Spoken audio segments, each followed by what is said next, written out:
Welcome students in this another lecture of reproductive system. अब तक हम ह्यूमन में रिप्रोडक्टिव सिस्टम के एनाटॉमी, फिजियोलॉजी और human embryonic development, formation of placenta, extra embryonic membranes, parturition, lactation वगैरह सारा discussion कर लिया है। और ह्यूमन रिप्रोडक्टिव सिस्टम तो अब हमारा कंप्लीट हो चुका है, लेकिन अब हमारे पास ये एंड में एक या दो लेक्चर और बचते हैं, जिसमें हम दूसरे जो वर्टिब्रेट्स हैं, इनवर्टिब्रेट्स हैं, उनमें रिप्रोडक्टिव सिस्टम, उनके एम्ब्रियोलॉजी के बारे में थोड़ा सा डिस्कशन करेंगे। कभी कभार इसमें से क्वेश्चन आते रहते हैं, तो इम्पोर्टेंट पॉइंट है, हमें इसको छोड़ना नहीं है। और ये जो पार्ट है हमारा इसलिए भी इम्पोर्टेंट है क्योंकि इसमें से जो क्वेश्चन है क्लासिफिकेशन, एनिमल किंगडम का जो क्लासिफिकेशन है, उस पॉइंट ऑफ व्यू से भी पढ़ते हुए जाएं हम, तो वहाँ से भी क्वेश्चंस बनते हैं। तो बहुत ज़्यादा डिटेल में हमें जाने की ज़रूरत नहीं है, जो मेन पॉइंट्स हैं वो हम डिस्कस करेंगे और आपको इसे थोड़ा ध्यान में रखना है। ज़्यादा डिफ़िकल्ट पार्ट नहीं है, क्योंकि अब जब हम ऑलरेडी ह्यूमन एम्ब्रियोलॉजी और डेवलपमेंटल बायोलॉजी पढ़ चुके हैं, तो उसके बाद ये हमारे लिए कोई बड़ा मैटर नहीं रहता है। पर कुछ छोटे पॉइंट्स हैं वो हमें याद रखने पड़ेंगे, डिस्कस करने पड़ेंगे, तो हम उनके बारे में डिस्कशन करेंगे। बच्चों, क्लियर कर लो अपने दिमाग में कि अब मैं जो है ह्यूमन के बारे में नहीं पढ़ाने जा रहा हूँ, मैं ओवरऑल एनिमल किंगडम के बारे में डिस्कशन कर रहा हूँ।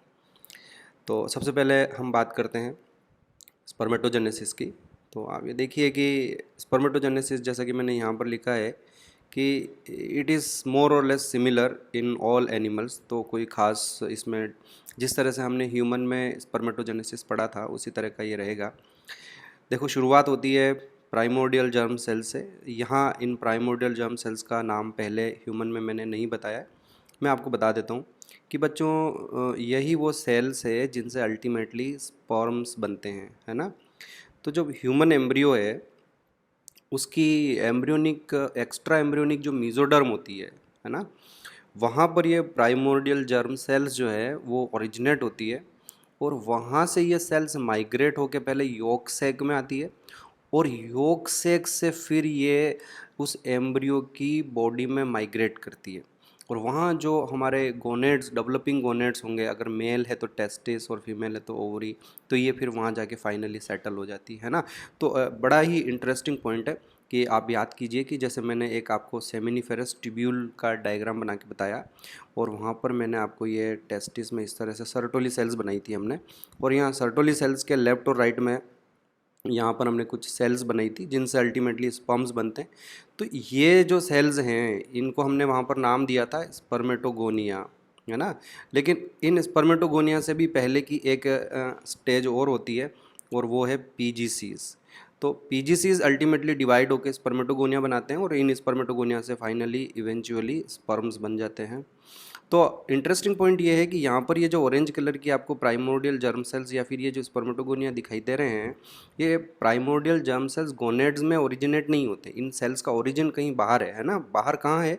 ये एक्स्ट्रा एम्ब्रियोनिक जो मीजोडर्म होती है, वहाँ ये सेल्स ओरिजिनेट होती है, और फिर माइग्रेट होके फीटस की बॉडी में एंटर करेगी, और फीटस में जहाँ पे टेस्टिस या ओवरीज होगी वहाँ जाके सेटल हो जाएगी, और फिर बाद में उनसे स्पर्म्स या ओवा बनेंगे। तो दिस इज़ इंटरेस्टिंग कि जो प्राइमोर्डियल जर्म सेल्स है, दे have got extra gonadal origin. Extra gonadal origin का मतलब इनका जो ओरिजिन हुआ है वो गोनेड से बाहर हुआ है। ये गोनेड में बनती नहीं है, गोनेड में बाहर से बनकर आके सेटल हो जाती है। करेक्ट। तो ये oogenesis में ऐसा ही होगा। हम थोड़ा सा देख लेंगे उस बारे में भी। तो ये देखिए हमारे पास जो है प्राइमोर्डियल जर्म सेल्स है, और इन प्राइमोर्डियल जर्म सेल से फिर सेल डिवीजन होते हैं। तो जैसा कि मैंने आपको पढ़ाया कि टाइप ए स्पर्मेटोगोनिया बनते हैं, और फिर उनसे टाइप बी स्पर्मेटोगोनिया बनते हैं। करेक्ट। और जो टाइप बी स्पर्मेटोगोनिया है उनमें थोड़ी सी जो है एक ग्रोथ जैसी स्टेज आएगी, ये मैंने यहाँ राइट में, लेफ़्ट में लिखा हुआ है, और फिर वो प्राइमरी स्पर्मेटोसाइट्स में कन्वर्ट हो जाते हैं, है ना। और प्राइमरी स्पर्मेटोसाइट में जैसा कि हम जानते हैं कि फिर उनमें मियोसिस होती है। मियोसिस फर्स्ट होगी तो हमारे पास ये देखिए दो इस तरह से सेकेंडरी स्पर्मेटोसाइट्स बनेंगे, और हर सेकेंडरी स्पर्मेटोसाइट में सेल डिवीजन होगा, तो फिर हमारे पास टोटल 4 जो है स्पर्मेटिड्स बन जाएंगे। ये हमारा मियोसिस सेकंड हो जाएगा, और हर स्पर्मेटिड से इवेंचुअली स्पर्मियोजेनेसिस का जो प्रोसेस है उससे इस तरह से 4 स्पर्म्स बन जाएंगे। क्लियर। इसमें कोई हमें ज़्यादा परेशान होने की ज़रूरत नहीं, क्योंकि हम ये प्रोसेस ह्यूमन का पहले से पढ़ चुके हैं। यहाँ मैं आपको थोड़ा सा बता देता हूँ कि ये जो ओवरऑल स्पर्मेटोजेनेसिस का प्रोसेस है हम इसको 3 फेज़ में डिवाइड कर सकते हैं। एक मल्टीप्लिकेशन फेज़ है, एक ग्रोथ फेज़ हो जाएगी और एक मैच्योरेशन फेज़ हो जाएगी। मल्टीप्लिकेशन फेज़ में ये सारे जो डिविजन्स हो रहे हैं ये माइटोटिक डिविजन्स होते हैं और इससे प्राइमोर्डियल जर्म सेल्स डिवाइड होकर स्पर्मेटोगोनिया बनाएगी, स्पर्मेटोगोनिया डिवाइड होकर स्पर्मेटोगोनिया टाइप बी बनाएंगे, ये सारा होगा। और जो ग्रोथ फेज़ है इसमें एक्चुअली डिवीजन नहीं होता है, वो जो हमारे टाइप बी स्पर्मेटोगोनिया है वो थोड़ी सी बड़े हो जाते हैं, उनकी साइज़ बड़ी हो जाती है, उनमें साइटोप्लाज्म जो है वो इंक्रीज़ हो जाता है। तो ये ग्रोथ फेज़ है। और वैसे मैं आपको बता देता हूँ कि कोई ख़ास सिग्निफिकेंस ग्रोथ फेज़ की रहती नहीं है स्पर्मेटोजेनेसिस में। It is not very significant.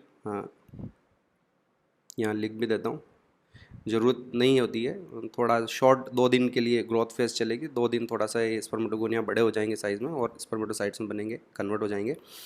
After that you see that there are 2 meiotic division, meiosis first and meiosis second, ये हम सारा पढ़ चुके हैं। मियोसिस फर्स्ट में 2 सेकेंडरी स्पर्मेटोसाइट्स बन जाएंगे और दोनों सेकेंडरी स्पर्मेटोसाइट्स जो होंगे उसमें फिर से डिवीजन होगा तो 4 स्पर्मेटिड्स बनेंगे और ये हमारी फाइनल स्टेज है स्पर्मियोजेनेसिस, जिसमें जो स्पर्मेटिड्स बनते हैं they get modify into, they transform into, they metamorphose into mature sperms. तो इसलिए ये जो मियोटिक डिवीजन वाला ये जो हमारा फेज़ है ये वाला, इसको हमने मैच्योरेशन फेज़ कहा है। और इनिशियली जो स्पर्मेटोगोनिया के काउंट बढ़ते हैं माइटोटिक सेल डिवीजन से, तो उसे हमने मल्टीप्लिकेशन फेज़ कहा है। ठीक है बच्चों, दैट्स इट। इसमें और हम इससे ज़्यादा कोई इंपॉर्टेंट पॉइंट नहीं रहता है। आगे बढ़ते हैं हम। और देखो ये नीचे मैंने एक लाइन यहाँ लिखी हुई है प्राइमोर्डियल जर्म सेल्स के बारे में, that they originate from embryonic mesoderm and then migrate to yolk sac and then to gonads. तो इस तरह से ये एक्स्ट्रा गोनेडल ओरिजिन होता है उनका, गोनेड में नहीं बनते हैं, बाहर से आते हैं। और इन सेल्स का ओरिजिन जो है वो भी मेसोडर्म से है। ठीक बच्चों, now let's proceed to oogenesis। तो जिस तरह से स्पर्मेटोजेनेसिस का प्रोसेस है उसी तरह से oogenesis को भी हम 3 फेज़ में डिवाइड करेंगे, मल्टीप्लिकेशन फेज़, ग्रोथ फेज़ और मैच्योरेशन फेज़। तो आप यहाँ देख सकते हो बच्चों कि ये देखिए हमारे पास प्राइमोर्डियल जर्म सेल्स है और इन प्राइमोर्डियल जर्म सेल्स में ये पहला माइटोटिक डिवीजन हुआ तो हमारे पास ऊगोनिया बने, ऊगोनिया फिर से डिवाइड होते हैं, फिर से ऊगोनिया बनते हैं। इस तरह से नंबर ऑफ ऊगोनिया जो है इंक्रीज़ होता है। और बच्चों सेकंड जो फेज आएगी वो ग्रोथ फेज आएगी और आप देखिए जो एक ऊगोनिया है वो ग्रोथ फेज में एंटर करेगा तो एंड में हमारे पास ये प्राइमरी oocyte बनता है। हाँ, अब यहाँ हमें ये ध्यान रखना है बच्चों कि हमारी जो ग्रोथ फेज है oogenesis में very important phase, growth phase यहाँ पे ये ग्रोथ हो रही है तो growth phase is very important. देखो मैं आपको एक बात समझाता हूँ बच्चों, ध्यान से समझना, मेरा एक कॉन्सेप्ट आपको मैं समझाने जा रहा हूँ। ठीक बच्चों, कि जब फर्टिलाइजेशन होता है ओवम और स्पर्म के बीच में, तो ज़रा स्पर्म पे हम नज़र डालें कि स्पर्म जो है वो क्या चीज़ है। तो आपको याद होगा कि स्पर्म के पास एक हेड है और उस हेड में न्यूक्लियस है और एक्रोसोम है। तो हम ये जानते हैं कि जो एक्रोसोम होता है वो तो फर्टिलाइजेशन के टाइम पर ही डेस्ट्रॉय हो जाएगा और उसके सारे एंजाइम्स ख़त्म हो जाएंगे वहाँ पर, तो रहता ही नहीं है वो तो फर्टिलाइजेशन के टाइम। उसके बाद उसमें थोड़े से माइटोकॉन्ड्रिया हैं, एक प्रोक्सिमल और एक डिस्टल सेंट्रियोल और एक टेल है। बच्चों पूरा स्पर्म जो है वो ओवम में फर्टिलाइजेशन के समय एंटर कर जाता है और एंटर करने के बाद मैं तो आपको ये बता देता हूँ कि उसके इवन जो माइटोकॉन्ड्रिया है वो भी डिस्ट्रॉय हो जाते हैं, है ना। जो ओवम होता है उसमें पैटर्नल यानी कि स्पर्म की साइड से जो माइटोकॉन्ड्रिया आए हैं उनकी कोई रिक्वायरमेंट नहीं होती है, वो भी डिस्ट्रॉय हो जाते हैं। तो स्पर्म जब ओवम में एंटर करता है तो उसका कॉन्ट्रीब्यूशन क्या है। ध्यान रखें कि फर्टिलाइजेशन के बाद स्पर्म जब ओवम में एंटर करता है तो उसका एक ही कंट्रीब्यूशन है मेनली कि उसको half set of chromosome provide कराना है। तो कि वो 23 क्रोमोसोम, अगर ह्यूमन की बात करें तो वो 23 क्रोमोसोम लेके जाएगा और वो उसको प्रोवाइड कर देगा।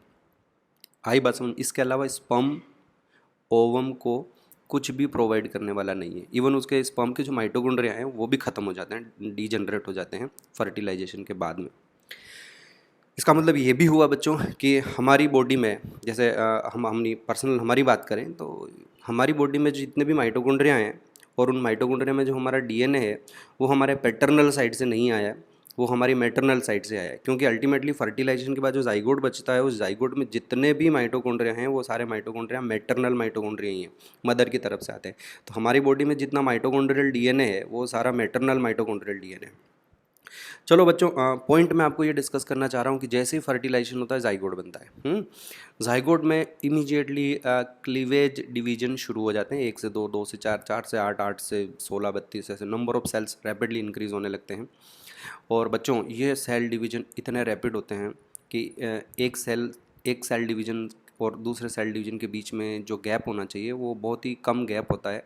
और ऐसे में जब नई नई सेल्स बनेगी तो आप ज़रा सोचिए बच्चों कि जितनी नई सेल्स बनेगी उन नई सेल्स के लिए हमें प्लाज्मा मेम्ब्रेन की ज़रूरत पड़ेगी। उस समय हमें नए नए माइटोकॉन्ड्रिया, हर सेल को सेल ऑर्गेनेल की रिक्वायरमेंट तो रहेगी ना बच्चों। नई सेल बनेगी तो हर सेल के अंदर नए नए सेल ऑर्गेनेल्स भी होने चाहिए। तो खूब सारे माइटोकॉन्ड्रिया, खूब सारे राइबोसोम्स, एंडोप्लाज्मिक रेटिकुलम, गोल्जी, इन सब चीज़ों की रिक्वायरमेंट होगी। इवन मैं आपको ये बता दूं कि अगर फर्टिलाइजेशन होके फिर जब इम्प्लांटेशन होगा, मीनवाइल इनिशियली न्यूट्रिशन की भी रिक्वायरमेंट होगी, क्योंकि जब सेल डिवीजन होंगे तो न्यूट्रिशन कहाँ से आएगा, है ना बच्चों। तो पॉइंट ये है कि स्पर्म ने तो कुछ ला के दिया ही नहीं, कोई कंट्रीब्यूशन नहीं था स्पर्म्स का, उसने तो खाली 23 क्रोमोसोम्स ला के प्रोवाइड कर दिए। Haploid set of chromosomes are provided by sperms. तो हमें यहाँ ये ध्यान रखना है बच्चों कि फर्टिलाइजेशन के बाद जब एम्ब्रियोनिक डेवलपमेंट शुरू होगा और जब क्लीवेज डिवीजन्स शुरू होंगे तो उस समय जितने भी हमें रिक्वायरमेंट होगी, सेल ऑर्गेनेल्स की रिक्वायरमेंट होगी, हमें प्रोटीन की रिक्वायरमेंट होगी, हमें आरएनए की रिक्वायरमेंट होगी, ये सारी, इवन एनर्जी की भी रिक्वायरमेंट होगी। तो ये सारी एनर्जी जो है फर्टिलाइजेशन से पहले ओवम में स्टोर करना पड़ेगा, ये सारी तैयारी करनी पड़ेगी। और ये जो हमें यहाँ पर इसकी जो ग्रोथ फेज आपको यहाँ ये दिखाई दे रही है कि आप देखिए कि एक oogonia जो है एक प्राइमरी oocyte में कन्वर्ट होता है। तो ये इतना, मतलब ये इतनी इम्पोर्टेंट फेज है। मैं आपको बता दूँ ह्यूमन में तो इतनी इम्पोर्टेंस इसमें नहीं है, क्योंकि ह्यूमन में तो फर्टिलाइजेशन के 5-7 दिनों के बाद ही इम्प्लांटेशन हो जाएगा और न्यूट्रिशन जो है वो मदर की बॉडी से मिलने लग जाएगा, है ना। लेकिन जैसे आप सोचिए बर्ड्स हैं, रेप्टाइल्स हैं, उनमें तो बेटा न्यूट्रिशन वगैरह बाहर से कहीं आएगा नहीं, वो तो एग में ही न्यूट्रिशन होना चाहिए। तो उसके लिए यॉक बना के डिपॉजिट करना पड़ेगा पहले से एग में, फर्टिलाइजेशन से पहले। You have seen the size of the eggs, है ना, कितने बड़े एग्स होते हैं। तो ये इतनी जो साइज़ इंक्रीज़ होती है ये सारी ग्रोथ फेज़ में होती है। मैं आपको बताऊं कि जो फ्रॉग है उसमें जो ग्रोथ फेज़ है वो लगभग 2 to 2.5 ईयर्स लंबी चलती है। और इन 2-2.5 सालों तक जो है उस साइड में सिर्फ ग्रोथ होगी। और इतनी ग्रोथ की रिक्वायरमेंट क्यों है, तो आप अपने दिमाग में ये पॉइंट डाल दिए कि इतनी ग्रोथ की रिक्वायरमेंट इसलिए बच्चों क्योंकि फर्टिलाइजेशन के बाद में जब रैपिड क्लीवेज डिविजन्स होंगे, जब सेल रैपिडली डिवाइड होगी 1 से 2, 2 से 4, 4 से 8, ऐसे नंबर उसके इंक्रीज होंगे, उस समय सेल के पास इतना टाइम रहेगा ही नहीं कि वो नए नए स्ट्रक्चर्स बनाए। तो जो भी रिक्वायरमेंट क्लीवेज डिविजन्स के टाइम पर होगी वो सारी रिक्वायरमेंट पहले से फुलफ़िल करके रखनी पड़ेगी।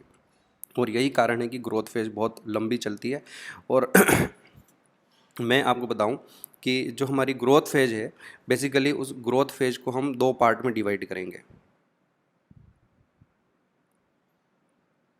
एक हम उसको कहेंगे प्री वाइटलोजेनेसिस और एक वाइटलोजेनेसिस। प्री वाइटलोजेनेसिस, ये मैंने यहाँ क्या लिख दिया, ये पर लिख दिया, इसको सही कर देते हैं हम। दिस इज़ बेसिकली प्री वाइटलोजेनेसिस और वाइटलोजेनेसिस। ये ग्रोथ फेज़ को हम 2 पार्ट में डिवाइड कर रहे हैं। जो प्री वाइटलोजेनेसिस फेज़ होगी बेटा, एक तो अपने दिमाग में ये बिठा लो यहाँ पे कि जो ग्रोथ फेज़ होती है oogenesis की, वो लॉन्गेस्ट फेज़ है, ठीक है। पर ह्यूमन में एक्सेप्शन रहेगा। ह्यूमन में जो लास्ट वाली जो मैचुरेशन फेज़ होगी जिसमें मियोटिक डिवीजन होता है वो लंबी होती है। रीज़न बता देता हूँ, आपको याद होगा कि जन्म के ठीक बाद में जो हमारे oogonia होते हैं वो मियोटिक डिवीजन शुरू कर देते हैं, और मियोटिक डिवीजन शुरू करने के बाद वो एंटर कर जाते हैं मियोसिस फर्स्ट में एंटर कर जाते हैं और वहाँ लेप्टोटिन, जाइगोटिन, पैकाइटिन और डिप्लोटिन स्टेज में पहुंचकर अरेस्ट हो जाते हैं। तो अब ये मियोसिस जो है 12-15 प्यूबर्टी तक वो मियोसिस में ही रहेंगे। अब क्योंकि वो मियोसिस में एंटर कर चुके हैं बच्चों, तो हम कहेंगे कि वो मैच्योरेशन फेज़ में एंटर कर चुके हैं और अब ये अरेस्टेड पड़े रहेंगे। तो ह्यूमन के केस में ग्रोथ फेज़ ज़्यादा सिग्निफिकेंट नहीं है, ह्यूमन और ज़्यादा लंबी भी नहीं चलती। ह्यूमन में जो मैच्योरेशन फेज़ है वो बहुत लंबी चलती है और अरेस्टेड स्टेट में पड़ी रहती है। तो बच्चों ये देखिए आप कि जो किसी भी एनिमल की oogenesis में प्री वाइटलोजेनेसिस फेज़ होगी, इसमें एक तो काफ़ी क्वांटिटी में उसमें प्रोटीन बनाया जाएगा सेल के अंदर। प्रोटीन्स की जितनी भी प्रोटीन्स की रिक्वायरमेंट होगी बाद में जाके जो भी रिक्वायरमेंट रहेगी, बाद में कब बच्चों? बाद में जब फर्टिलाइजेशन क्लीवेज डिवीजन में जिन जिन प्रोटीन्स की रिक्वायरमेंट होगी वो प्रोटीन्स पहले से बना के रखी जाती है। इसके अलावा काफ़ी सारा आरएनए बना के रखा जा सकता है, आरएनए सिंथेसिस। रीज़न बता देता हूँ आरएनए पहले से क्यों बना के रखते हैं। ज़रा सोचिए कि उस समय तो जो डीएनए है हमारा वो रेप्लिकेशन में बिजी होगा। एक सेल डिवीजन हुआ तो और वापस दूसरा सेल डिवीजन इमीडिएटली शुरू होगा, तो 2 सेल डिवीजन के बीच में डीएनए का तो रेप्लिकेशन करना पड़ेगा ना। तो DNA will keep busy itself into replicating, है ना। डीएनए रेप्लिकेशन में ही बिजी रहेगा और उस समय उसको नए आरएनए और नए प्रोटीन बनाने का टाइम ही नहीं होगा। प्रोटीन कब बनेगी? जब आरएनए बनेगा। और आरएनए कहाँ से बनता है? डीएनए से बनता है। पर डीएनए अभी आरएनए बनाने की कंडीशन में रहेगा ही नहीं उस समय, क्योंकि इतने रैपिड सेल डिवीजन है। DNA will be keep busy itself in DNA replication. तो इसलिए हमें ये प्रोटीन सिंथेसिस और आरएनए सिंथेसिस जो है वो पहले से करके रखना पड़ेगा। और इसके अलावा जितने भी नए सेल ऑर्गेनेल्स बनाने हैं वो भी पहले से बना के रखे जाएंगे। नए नए पर्टिकुलरली माइटोकॉन्ड्रिया, आपने पढ़ा भी होगा सेल बायोलॉजी में कि लार्जेस्ट नंबर ऑफ माइटोकॉन्ड्रिया कहाँ पाए जाते हैं। तो largest number of mitochondria oocytes में होते हैं। तो भैया oocyte को इतनी एनर्जी की रिक्वायरमेंट तो होती नहीं है, फिर उसमें इतने सारे माइटोकॉन्ड्रिया क्यों होते हैं? तो आंसर ये है बच्चों कि oocyte को माइटोकॉन्ड्रिया की रिक्वायरमेंट नहीं है, पर oocyte से बाद में जो फर्टिलाइजेशन होगा और उसके बाद क्लीवेज डिवीजन्स होंगे और क्लीवेज डिवीजन में जो नए नए ब्लास्टोमियर्स बनेंगे, नई नई सेल्स बनेगी। हर सेल के पास थोड़े थोड़े माइटोकॉन्ड्रिया तो होने चाहिए ना। और उस समय नए माइटोकॉन्ड्रिया बनाने का टाइम नहीं मिलता, क्योंकि सेल्स अपने आप को सिर्फ डिवाइड ही कर रही है। तो उनके लिए जो माइटोकॉन्ड्रिया हैं वो भी पहले से बना के रखने पड़ते हैं। तो काफ़ी सारे सेल ऑर्गेनेल्स पहले से बना के रखने पड़ेंगे, पर्टिकुलरली माइटोकॉन्ड्रिया और राइबोसोम्स, एंडोप्लाज्मिक रेटिकुलम एटसेट्रा। ये जितने भी ये सारा जो काम हो रहा है बेटा ये प्री वाइटलोजेनेसिस फेज़ में हो रहा है। और एक मैं इंटरेस्टिंग बात और आपको बताता हूँ प्री वाइटलोजेनेसिस फेज़ की, बड़ी मज़ेदार बात है, ध्यान से सुनना आप। कि देखो मोस्टली क्या होता है कि उस समय सेल डिवाइड नहीं होती है, करेक्ट। डिवाइड तो हो ही नहीं रही है, ग्रोथ फेज में है ना। तो अब सेल अगर डिवाइड नहीं हो रही है तो भी इसमें हमें ये ध्यान रखना है कि इनके जो क्रोमोसोम्स होते हैं वो ऑलरेडी कंडेंस्ड हो चुके होते हैं। तो ये क्रोमोसोम कंडेंस्ड स्टेट में होते हैं। अब आपको ये पता होगा कि हर क्रोमोसोम में अच्छा, क्योंकि वो अभी डिप्लॉयड है ना बेटा, तो हमको ये 2 बनाने पड़ेंगे यहाँ पे, इस तरह से 2 क्रोमेटिड बनाने पड़ेंगे। तो ये कोई सा भी मैंने एक क्रोमोसोम बना लिया है।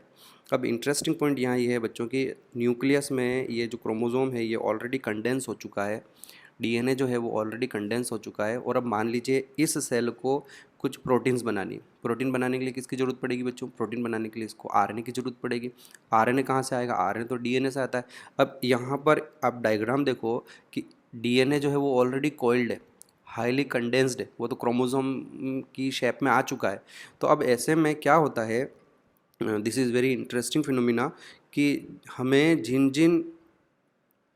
हमें जिस जिस जीन की रिक्वायरमेंट होती है, कि मान लीजिए यहाँ पे इसको मैं थोड़ा सा अलग तरीके से बनाता हूँ। इधर देखिए आप कि ये हमारा कोई डीएनए, हाईली कंडेंस्ड डीएनए, एक डीएनए मॉलिक्यूल ये है ना, ये क्रोमोसोम बना रहा हूँ मैं यहाँ पे, ये देखिए आप। तो ये दूसरा ये क्रोमोसोम इस तरह से मैंने बना दिया है ना। तो ये हमारा क्रोमोसोम हो गया। और इस डायग्राम में और पहले डायग्राम में क्या फ़र्क है कि जस्ट इतना फ़र्क बताया मैंने कि उसमें शेप वैसा दे दिया, यहाँ मैंने आपको डीएनए शो करा। अब मान लीजिए कि यहाँ पे हमारे पास ये कोई जीन है, इस जगह पर कोई जीन है और हमें इस जीन से आरएनए बनाना है। तो होगा क्या? होगा ये बच्चों कि ये वाला जो पोर्शन होगा हमारा, ये वाला जो पोर्शन होगा, ये पोर्शन डीएनए का क्रोमोसोम के अंदर जो है ये इस तरह से खुल के बाहर आ जाएगा ऐसे। और सामने की तरफ भी ऐसा ही होगा, यहाँ पे भी वो जो डीएनए का पोर्शन होगा वो खुल के इस तरह से बाहर आ जाएगा। आया समझ में? तो ये पार्ट क्यों खुल के बाहर आया? ये पार्ट इसलिए खुलकर बाहर आया है डीएनए का, क्योंकि हमें इस डीएनए से अभी आरएनए बनाने हैं। तो पूरे क्रोमोसोम में ऐसे कई सारे प्लेसेस होंगे, जैसे मैं एक यहाँ कर लेता हूँ, यहाँ कर लेता हूँ, यहाँ कर लेता हूँ, यहाँ कर लेता हूँ, कुछ एक इस तरह के बना देता हूँ मैं, कि पूरे क्रोमोसोम में इस तरह के कई सारे जीन्स होंगे जिनकी हमको रिक्वायरमेंट होगी। तो ये देखिए, उनका वो वाला एरिया जो है वो खुल के बाहर आ जाएगा। और अब क्या होगा? अब ये होगा कि यहाँ पे इनसे, ये सब डीएनए है, तो इस जगह पर वहाँ पे ये देखो आरएनए बन रहे हैं, है ना? ये क्या बन रहे हैं? नए नए आरएनएस बन रहे हैं। एक बनेगा, वो चला जाएगा, दूसरा आरएनए मॉलिक्यूल बनेगा, फिर तीसरा आरएनए मॉलिक्यूल बनेगा। और मान लीजिए किसी जीन से जितने भी आरएनए बनाने हैं उनकी अब रिक्वायरमेंट नहीं रही, तो वो जो लूप है, ये जो बाहर आपको एक पूरा ऐसा लूप दिखाई दे रहा है, ये लूप डिसअपियर हो जाएगा फिर, और उसकी जगह जो नए जीन की रिक्वायरमेंट होगी तो नया लूप बन जाएगा। तो व्हाट आई वांट टू से एग्जैक्टली कि in this growth phase, if you look upon the chromosome, they appear like a lamp brush, और इसलिए हम इन्हें लैम्प ब्रश क्रोमोसोम्स कहेंगे। आपने पढ़ा ही होगा कहीं सेल बायोलॉजी में लैम्प ब्रश क्रोमोसोम्स, क्योंकि कहाँ दिखते हैं? Where were they discovered? तो they were discovered in the oocytes, amphibian oocytes में उनकी डिस्कवरी हुई थी। तो आपको समझ में आया कि why do they appear like a lamp brush? ये पर्टिकुलरली वहीं क्यों दिखाई देते हैं? रीज़न बता रहा हूँ, ध्यान से समझेंगे फिर से, कि जो क्रोमोसोम है oocyte तो एंटर कर गया है ग्रोथ फेज में, ओके, और क्रोमोसोम्स जो हैं वो डीएनए जो है वो कंडेंस्ड फॉर्म में होता है, इन द सेंस क्रोमोसोम की फॉर्म में है। अब जब डीएनए ऑलरेडी टाइटली पैक हो चुका है और हमें अगर उस क्रोमोसोम के किसी पर्टिकुलरली जीन की रिक्वायरमेंट है, किसी पर्टिकुलर जीन से हमें आरएनए बनाना है और फिर बाद में उस आरएनए से प्रोटीन भी बनाना है, तो हमें क्या करना पड़ेगा? तो हमें क्रोमोसोम के उस पार्ट को, उस एरिया को, उस जीन को वहाँ से लूज़ करके बाहर निकालना पड़ेगा। तो वो अपने आप बाहर निकल जाते हैं और वहाँ पर आरएनए बनते हैं, और फिर उन आरएनए से प्रोटीन बनती है। तो यहाँ ये ध्यान रखें, ये जो हमारे पास ब्लू कलर वाला पार्ट है यहाँ पे, ये तो डीएनए है, और ये जो ऑरेंज कलर वाला पार्ट है ये यहाँ पर आरएनएस बन रहे हैं, है ना?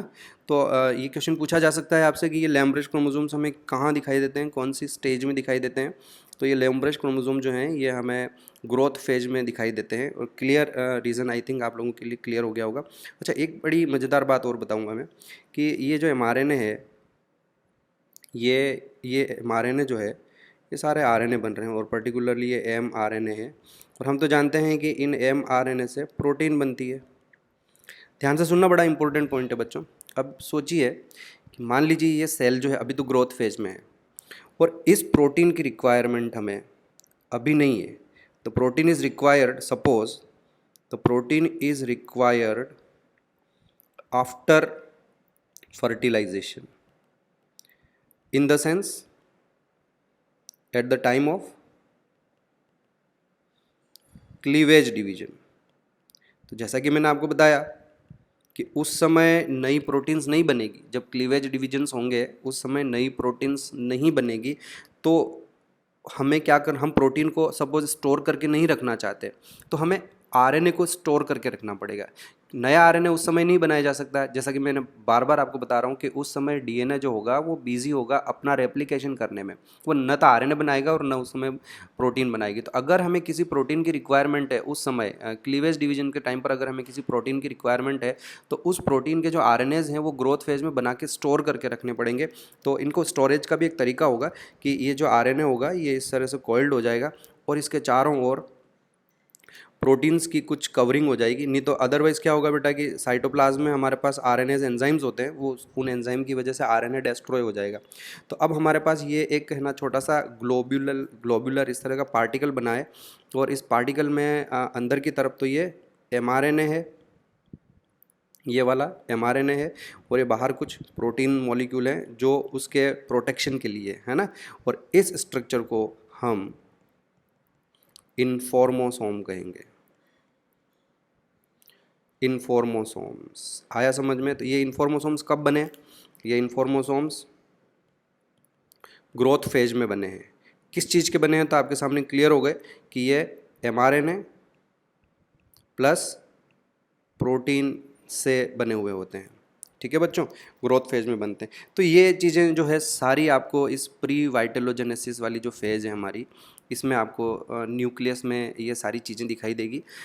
इस फेज़ में नए नए प्रोटीन्स बनते हैं, नए नए आरएनए बनते हैं, नए नए सेल ऑर्गेनेल्स बनते हैं। माइटोकॉन्ड्रिया तो इतने ज़्यादा बनते हैं कि oocyte के अंदर आपको माइटोकॉन्ड्रियल क्लाउड दिखाई देगा पूरा एक।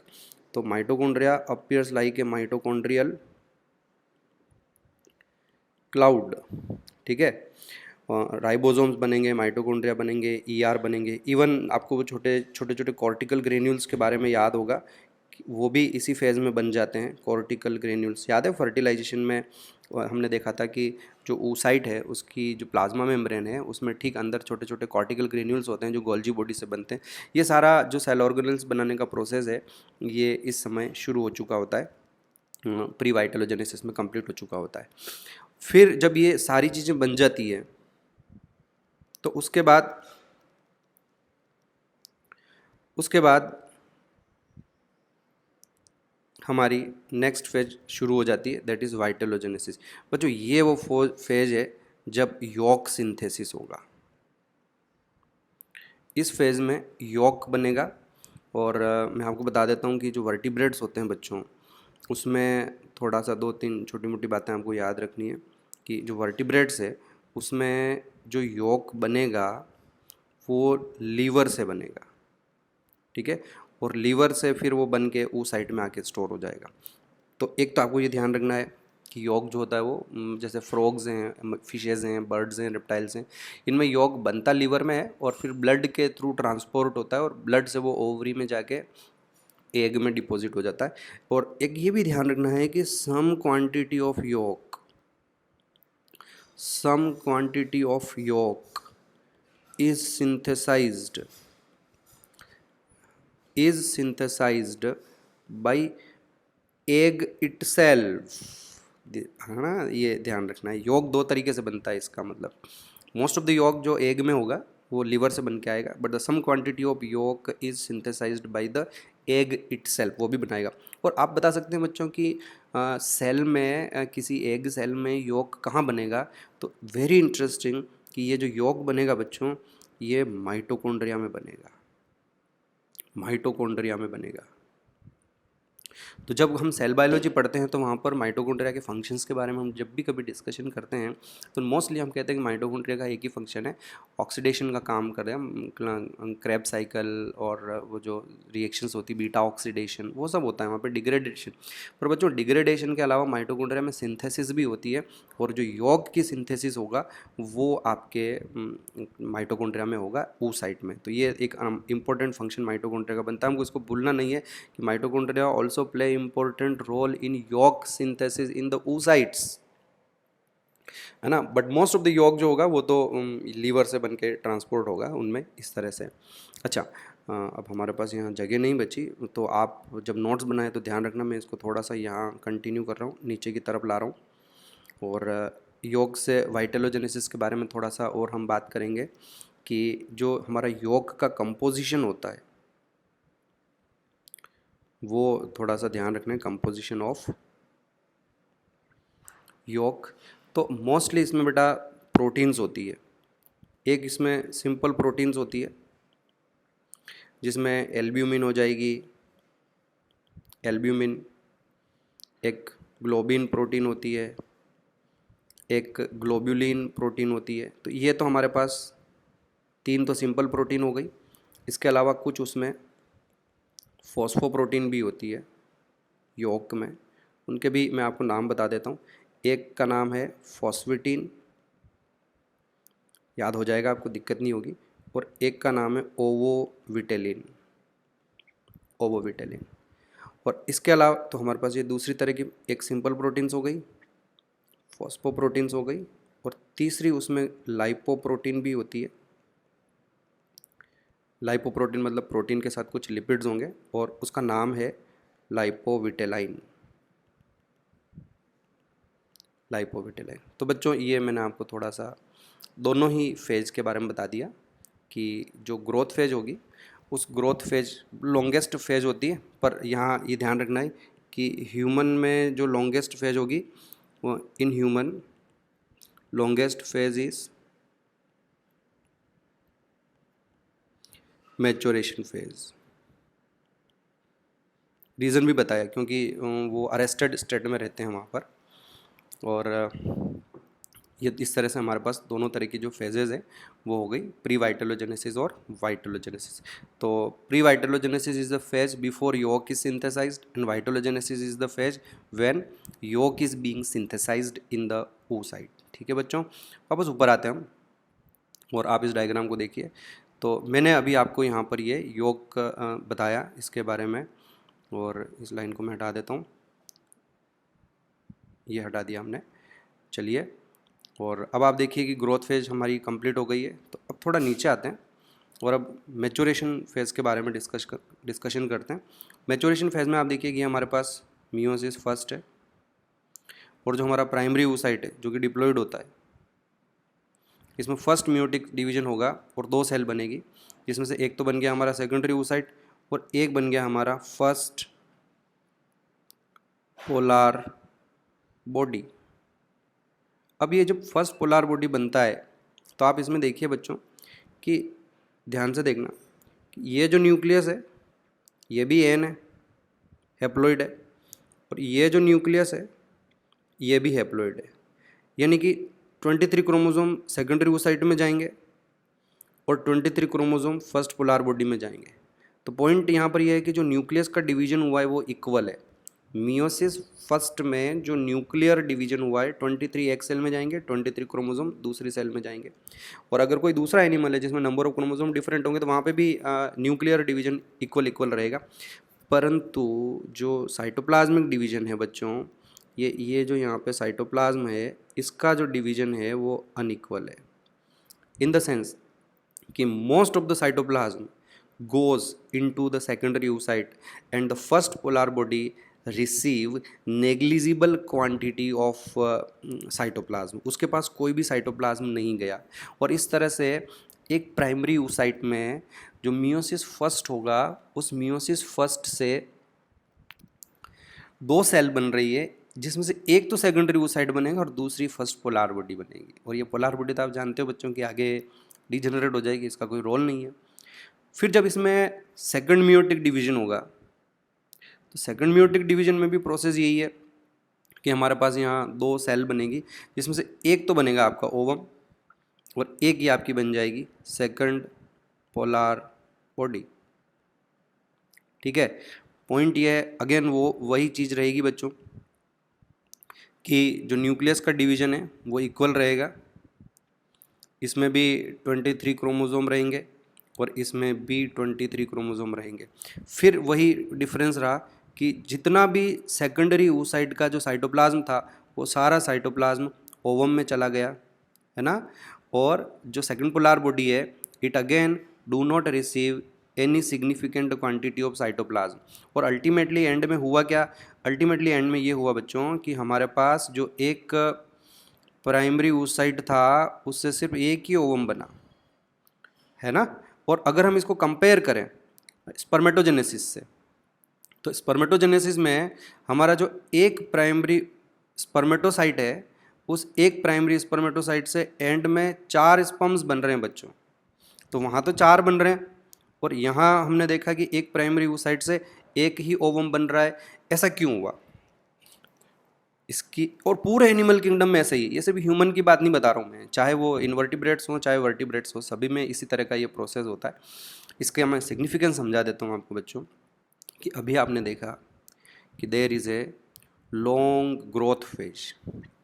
उस लंबी ग्रोथ फेज में जो एक प्राइमरी oocyte होता है उस वो अपने अंदर खूब सारा यॉक बनाता है, खूब सारे माइटोकॉन्ड्रिया बनाता है, गोल्जी बॉडी बनाता है, ईआर बनाता है, राइबोसोम्स बनाता है, प्रोटीन बनाता है, आरएनए बनाता है, सारा फ्यूचर के लिए बना के उसने यहाँ स्टोर करके रख लिया है। अब ज़रा सोचिए कि अगर ये प्राइमरी oocyte डिवाइड होता है और ये प्राइमरी oocyte डिवाइड होके 2 बराबर सेल बनाएगा, ठीक है बच्चों। तो ये 2 बराबर सेल बनेगी, ओबियसली इनकी साइज़ छोटी होगी, आधा साइटोप्लाज्म इसमें चला जाएगा, आधा साइटोप्लाज्म इसमें चला जाएगा। और अब इसमें वापस से अगर डिवीज़न होता है और वो उसी तरीके से होता है तो 4 छोटी छोटी सेल बनेगी और जो ओरिजिनल हमारा साइटोप्लाज्म था वो ओरिजिनल साइटोप्लाज्म 4 साइटोप्लाज्म में 4 सेल में डिवाइड हो जाएगा। और अगर वो 4 सेल में डिवाइड हो जाएगा तो हम ये मानकर चलते हैं बच्चों कि फिर किसी भी एग के पास सफिशिएंट क्वांटिटी ऑफ साइटोप्लाज्म नहीं रहेगा, और उस छोटे से एग का फिर जब फर्टिलाइजेशन होगा तो उसके पास इनफ क्वांटिटी में न तो प्रोटीन होगी, न उसमें आरएनए होंगे, न उसमें इनफ क्वांटिटी में यॉक होगा, तो फर्दर जो डेवलपमेंट होगा वो बड़ा मुश्किल हो जाएगा। इसलिए एक अडप्टेशन है, इवोल्यूशनरी इसकी सिग्निफिकेंस है बच्चों, कि जब oogenesis होता है तो एक प्राइमरी oocyte से हम सिर्फ एक ही ओवम बनाएंगे, और एटलीस्ट इससे ये फ़ायदा हो जाएगा कि जितना भी साइटोप्लाज्म होगा वो सारा एक ही सेल में रहेगा। और ये जो हमारी पोलार बॉडी है इनको हम डीजनरेट करके रिमूव कर देंगे वहाँ पर, उनमें साइटोप्लाज्म की रिक्वायरमेंट नहीं है बच्चों, क्योंकि अगर हम 4 सेल बना लेंगे और चारों सेल में उसको साइटोप्लाज्म को डिवाइड कर देंगे तो none of the cell will have enough quantity of cytoplasm. तो इससे तो बेहतर ये है कि हम अनइक्वल डिवीजन करें, एक ही ओवम बनाएं, और एटलीस्ट जितनी भी ग्रोथ फेज में हमने मटेरियल एक्यूमुलेट किया है वो सारा मटेरियल किसी एक सेल के अंदर पड़ा रहे। और यही रीज़न है बच्चों कि एनिमल किंगडम में जब oogenesis होगा तो एक प्राइमरी oocyte से सिर्फ एक ही ओवम बनेगा, ताकि सारा का सारा जो साइटोप्लाज्म है, जितने भी सेल ऑर्गेनेल्स हैं और जितना भी यॉक है वो उस एक सेल में पड़ा रहे। और वो सेल अब उसके पास क्योंकि सब इनफ क्वांटिटी में प्रेजेंट है, तो फर्टिलाइजेशन के बाद जो क्लीवेज डिवीजन होगा उस समय किसी तरह की कोई दिक्कत नहीं आएगी। क्लियर बच्चों? तो these are some interesting facts about spermatogenesis and oogenesis in animal kingdom, in vertebrates and invertebrates। मैंने आपको यहाँ इन्फॉर्मोसोम्स के बारे में भी पढ़ाया है, और साथ ही हमने यहाँ पर लैम्ब्रेश क्रोमोसोम्स के बारे में भी बात करी। अब हम आगे बढ़ते हैं and we will talk about the types of eggs. Types of eggs. तो बच्चों ध्यान से देखें आप कि सबसे पहले मैं जो आपको पढ़ाने जा रहा हूँ वो मैं आपको बताऊँगा कि ऑन द बेसिस ऑफ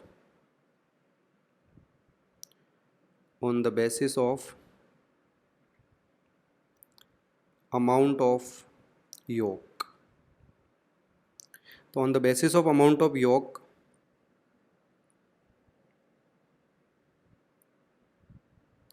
जो हमारे पास एग्स होते हैं वो कितनी तरह के होते हैं उन्हें आप देख लीजिए।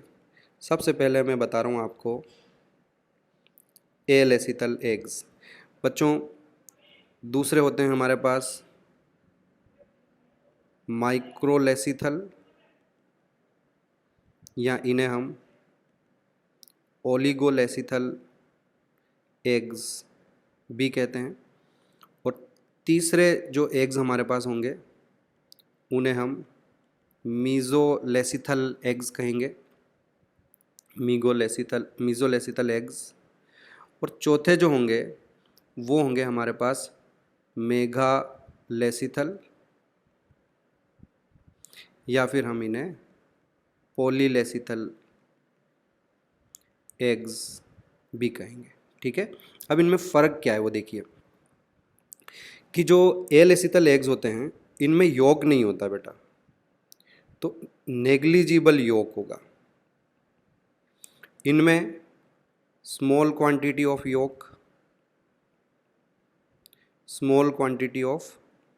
यॉक, इनमें मॉडरेट क्वांटिटी, न कम न ज़्यादा, मॉडरेट क्वांटिटी ऑफ यॉक। और ये लास्ट वाले जो होंगे इनमें खूब सारा यॉक होगा, लार्ज क्वांटिटी ऑफ यॉक। तो इस तरह से ये हमारे पास हैं। अब जैसे मैं आपको बता देता हूँ कि देखिए आप ये जो हमारे पास ये जो हैं बच्चों एलेसिथल एग्स हैं। तो एक मिनट हम ऐसा करते हैं, यहाँ पे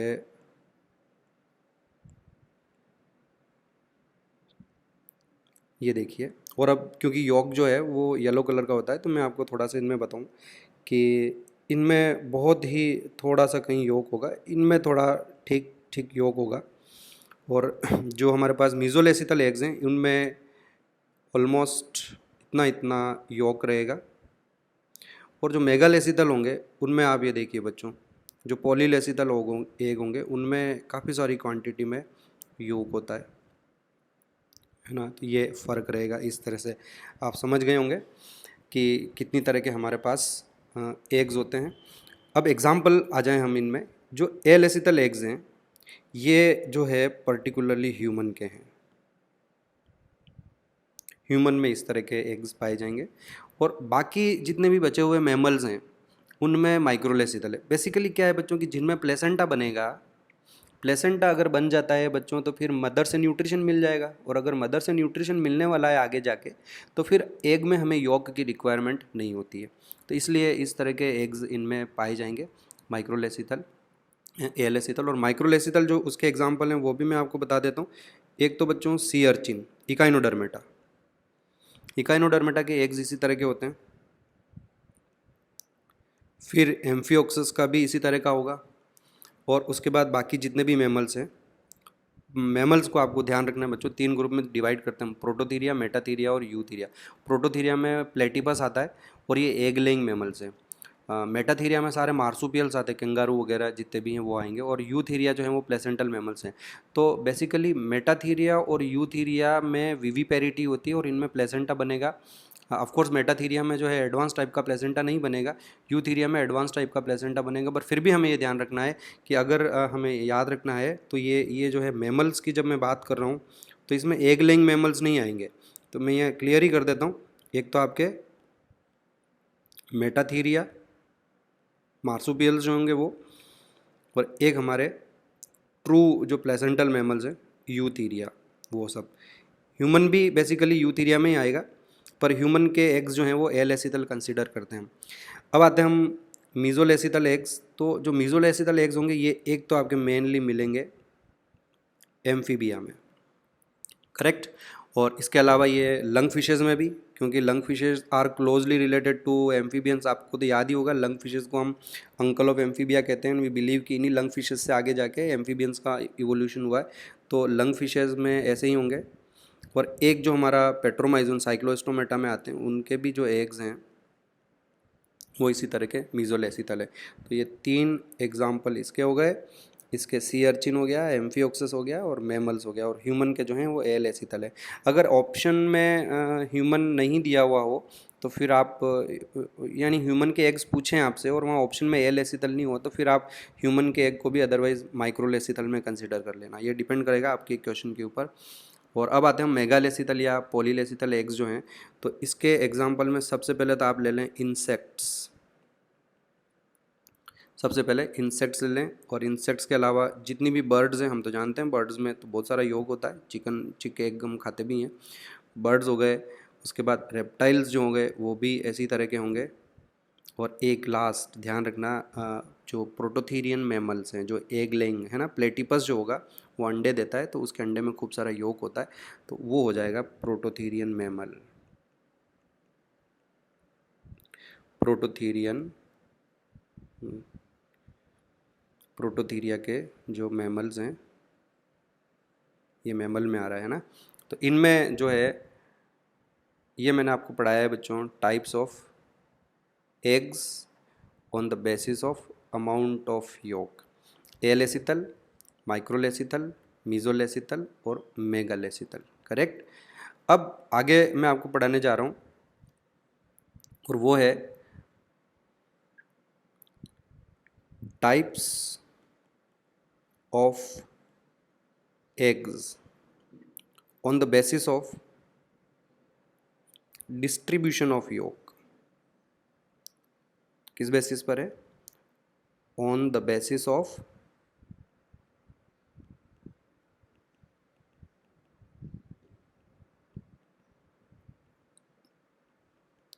डिस्ट्रीब्यूशन ऑफ योग। तो अब ध्यान से सुनना बच्चों आप कि हमारे पास 2 तरह के एग्स होंगे on the basis of distribution. जो योग अंडों में, एग्स में जो योग है वो वहाँ किस तरह से डिस्ट्रीब्यूटेड है। एक होगा आइसोलेसिथल, और आइसोलेसिथल को हम होमोलेसिथल भी कहेंगे, होमोलेसिथल। और दूसरा होगा हेटेरोलेसिथल, होमोलेसिथल और हेटेरोलेसिथल। तो बच्चों 2 तरह के हमारे पास होंगे। होमोलेसिथल में तो इट्स वेरी सिंपल कि जो है yolk is evenly distributed। अब यहाँ मैं आपको एक बात बता देता हूँ कि योग अगर बच्चों जो हमारा एग है उस एग में दो पार्ट होता है, एक उसका एक्टिव साइटोप्लाज्म होता है और दूसरा उसके अंदर पड़ा हुआ स्टोर्ड फूड है जिसको हम योग कहते हैं।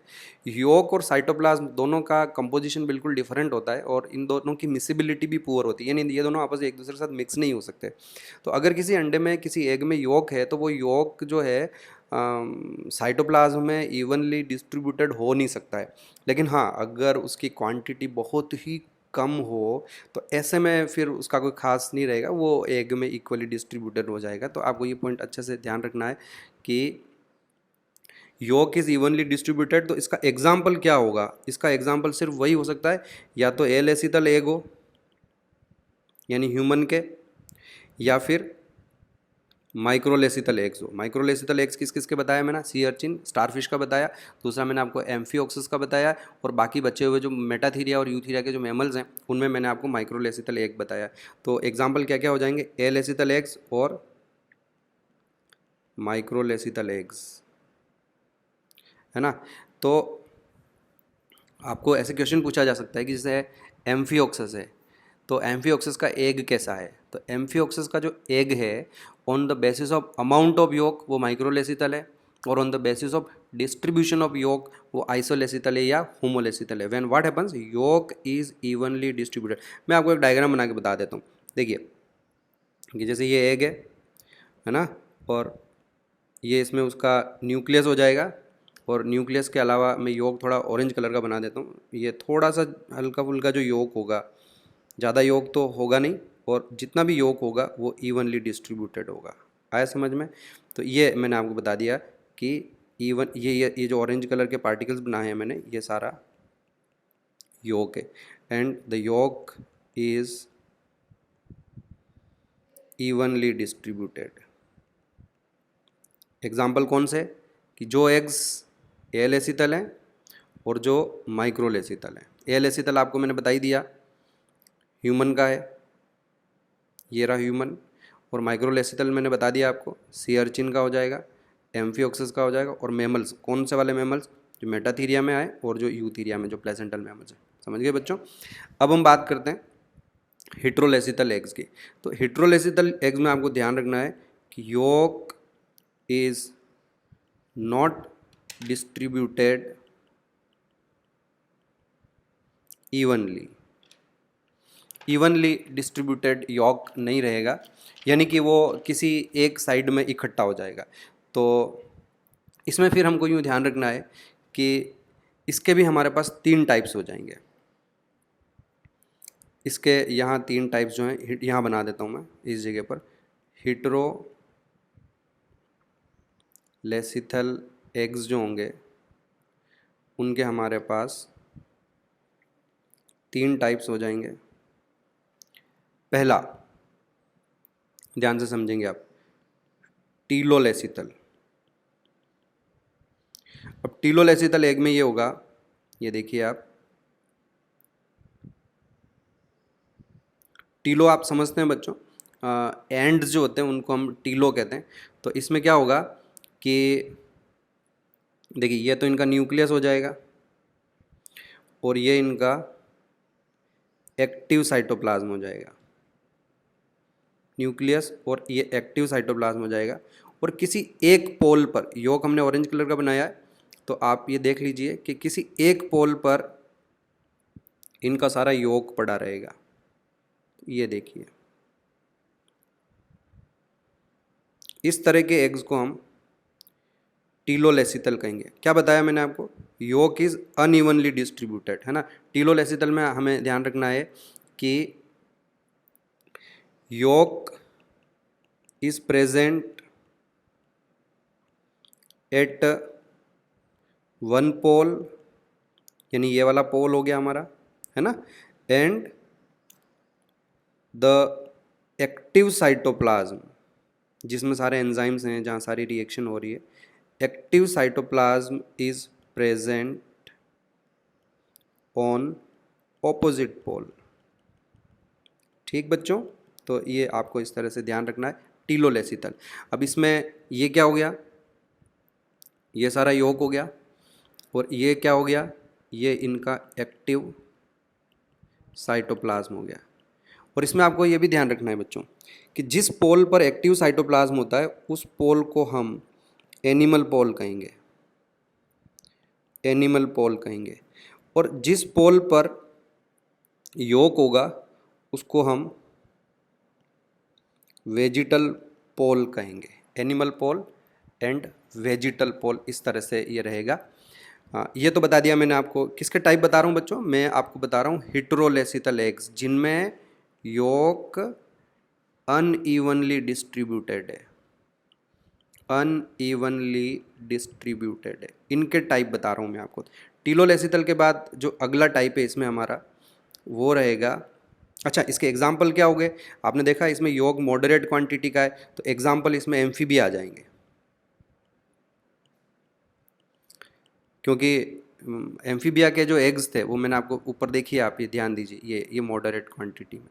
मीजोलेसितल एग्स जो होंगे तो अमाउंट के बेसिस पर ये मीजोलेसितल हो गए, और डिस्ट्रीब्यूशन के बेसिस पर ये टीलोलेसितल हो गए, है ना। फ्रॉग का आपसे पूछा जाए कि फ्रॉग के एग कैसे होंगे, तो फ्रॉग का जो एग है वो अमाउंट ऑफ यॉक के बेसिस पर मीजोलेसितल है, क्योंकि उसमें मॉडरेट क्वांटिटी ऑफ यॉक है, और डिस्ट्रीब्यूशन के बेसिस पर वो टीलोलेसितल एग हो जाएगा। सिमिलरली अब मैं ले रहा हूँ यहाँ पर डिस्कोइडल एग्स, ये इसमें आप देखिए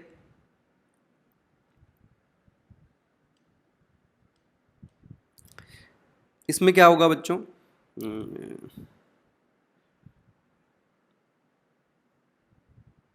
एक मिनट बच्चों, इसको थोड़ा सा हम बड़ा कर देते हैं।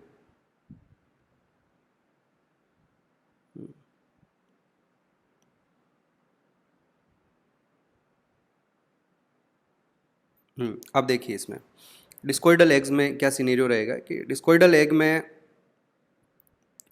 जो न्यूक्लियस होगा वो एनिमल पोल पे होगा, और वहाँ पे एक्टिव साइटोप्लाज्म यहाँ ऐसे प्रेजेंट होगा, ये इनका एक्टिव साइटोप्लाज्म है। ठीक है, समझ में आया आपको।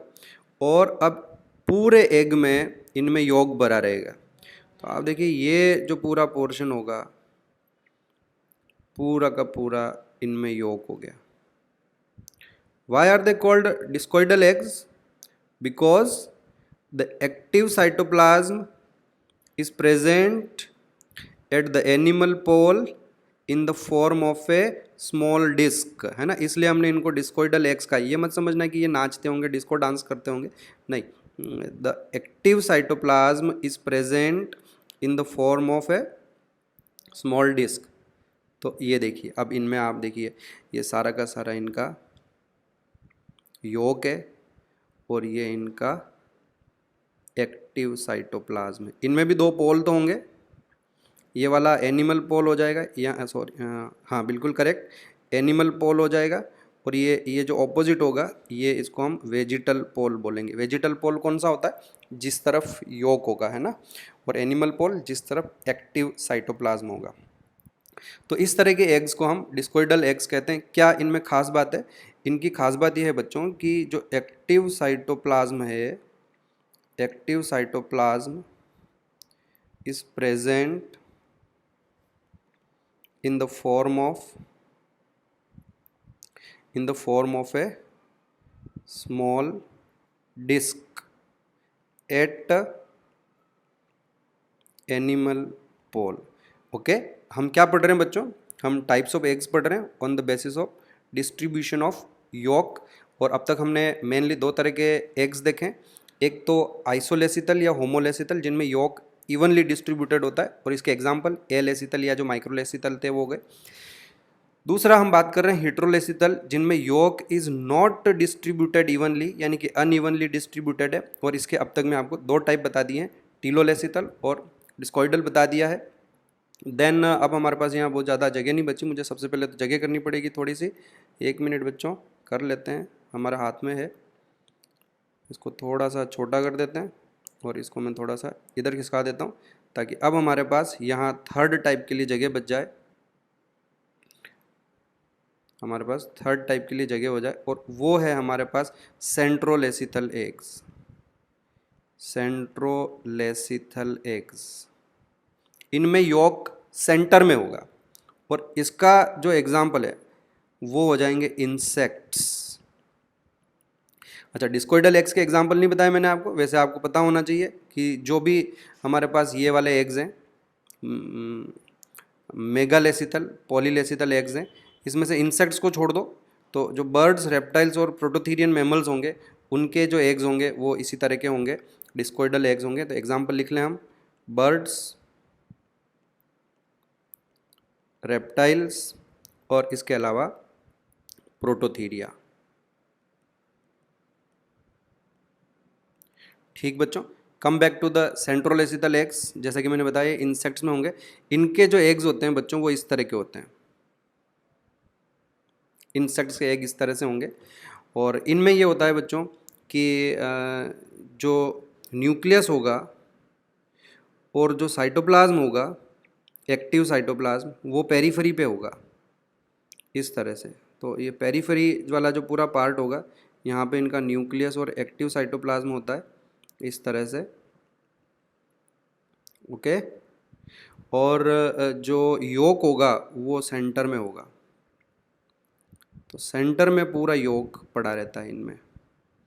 और यही कारण है, देखो इवनली डिस्ट्रीब्यूटेड नहीं है ना बेटा, एक पार्ट में साइटोप्लाज्म है, दूसरे पार्ट में योक है, तो ये इस तरह के एग्स होते हैं। और yolk in the centre,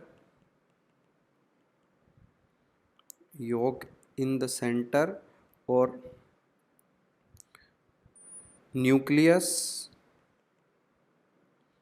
and active cytoplasm is at periphery. Correct बच्चों, तो इस तरह के जो एग्स होते हैं हम उनको सेंट्रोलेसिथल एग्स कहेंगे। और इसी के साथ ये हमारा टाइप्स ऑफ एग्स कंप्लीट होता है on the basis of distribution of yolk. तो अब तक मैंने आपको टाइप्स ऑफ एग्स दो बेसिस पर बता दिया है, एक on the basis of amount of yolk और दूसरा on the basis of distribution of yolk. आगे बढ़ते हैं बच्चों हम, और इसका तीसरा पार्ट लेते हैं। Come to the types of eggs, छोटा ही है, ज़्यादा बड़ा नहीं है, घबराएं नहीं आप। Types of eggs on the basis of presence और एब्सेंस ऑफ शेल, उनके ऊपर शेल प्रेजेंट है या नहीं, उस बेसिस पर टाइप्स ऑफ एग्स। तो बच्चों दो तरह के एग्स होंगे, एक क्लिडोइक एग्स होंगे, क्लिडोइक एग्स, और एक होंगे non cleidoic eggs, non cleidoic eggs. Difference क्या होगा, ध्यान देना कि जो क्लिडोइक एग्स होते हैं they have got a hard shell around themselves, बाहर की तरफ एक हार्ड शेल होगा, है ना। जैसे अपन हैन जो है उनके एग्स देखते हैं तो आपको बाहर एक कैल्शियम कार्बोनेट का शेल दिखाई देता है। तो बेसिकली जो एनिमल्स एग लेइंग हैं, अंडे देते हैं और ज़मीन पर देते हैं, सूखे में अंडे देते हैं, ड्राई प्लेस पर देते हैं, तो ऐसे में क्या दिक्कत है कि अंदर एग के अंदर जो भी एम्ब्रियो डेवलप होगा उसके सूखने के चांसेस होते हैं। तो अंडा एग के अंदर का एम्ब्रियो सूखे नहीं, इसलिए उनके ऊपर एक हार्ड शेल होता है जो वाटर इम्परमेबल होगा, और ऐसे एग्स को हम क्लिडोइक एग्स कहते हैं। तो आपको ये ध्यान रखना है कि cleidoic eggs are surrounded by a hard shell, ठीक है। तो ध्यान रखना है कि टेरेस्ट्रियल एग्स जो होंगे वही इस तरह के होंगे, टेरेस्ट्रियल एग्स। जैसे एग्जांपल इसमें हम ले लेते हैं, बर्ड्स के सबसे बढ़िया हो जाएंगे, बर्ड्स के हो गए, रेप्टाइल्स के हो गए, और इवन जो टेरेस्ट्रियल इंसेक्ट्स होते हैं, ज़मीन पर जो अंडे देते हैं, टेरेस्ट्रियल इंसेक्ट्स होते हैं, उनके भी इसी तरह के होंगे। तो क्यों उनके ऊपर एक शेल होता है, ताकि वो सूखने से उनको बचाया जा सके। अच्छा, अब वो एनिमल जो पानी में अंडे देते हैं, फ्रॉग हो गया, सी अर्चिन हो गया, एम्फियोक्सस हो गया, इन्वर्टिब्रेट्स हो गए, वो तो पानी में अंडे देते हैं। तो पानी में जब वो अंडे देते हैं तो they don't need a shell, उनको शेल की ज़रूरत नहीं, क्योंकि उनके अंडे सूखेंगे भी नहीं क्योंकि पानी में पड़े रहते हैं। तो ऐसे में they have non cleidoic eggs. और ह्यूमन चलो एग लेइंग नहीं है, वो अंडे नहीं देता है, विवीपेरस है, पर ओवरी से ओवम तो रिलीज होगा ना। तो वो जो ओवरी से ओवम रिलीज होगा वो क्लिडोइक होगा कि नॉन क्लिडोइक होगा, क्योंकि वो भी ह्यूमन की बॉडी में ही रहने वाला है, सूखने की कोई दिक्कत होगी नहीं उसको। तो इस तरह से वो भी नॉन क्लिडोइक होगा। तो नॉन क्लिडोइक एग्स की ये खासियत होती है कि do not have a shell. और इसमें एग्जाम्पल कौन से होंगे? तो एग्स ऑफ विवीपेरस एनिमल जो बच्चे देते हैं, उनके अंदर ओवरी से जब वो एग रिलीज होगा। और दूसरा eggs of the animals which lay their eggs in water. तो उनके भी बच्चों नॉन क्लिडोइक एग्स हो जाएंगे, ऐसा है ना। तो अब जैसे ह्यूमन एग्जांपल ले लें अपन, ह्यूमन हो गया, फ्रॉग यानी कि एम्फीबियंस हो गए, इकाइनोडर्म्स हो गए, एम्फियोक्सस हो गए, बहुत सारे इन्वर्टिब्रेट्स। मोस्ट ऑफ द भाई जो भी पानी में अंडे देगा वो सारे के सारे नॉन क्लिडोइक एग्स होंगे। आपको ध्यान रखें, उनके ऊपर शेल की रिक्वायरमेंट नहीं होती। तो इस तरह से बच्चों हमने ये क्लिडोइक एग्स और non cleidoic eggs, types of eggs on the basis of presence और एब्सेंस ऑफ शेल, ये हमने पढ़ लिया। और आज हम इतना ही करेंगे। देन विल बाकी का जो पार्ट है, अभी थोड़ा बहुत तो एक लेक्चर और बाकी रहेगा इन सब पॉइंट्स को डिस्कस करने में, तो अगले लेक्चर में हम उसको कंप्लीट करेंगे। थैंक यू वेरी मच बच्चों, आज के लिए इतना ही।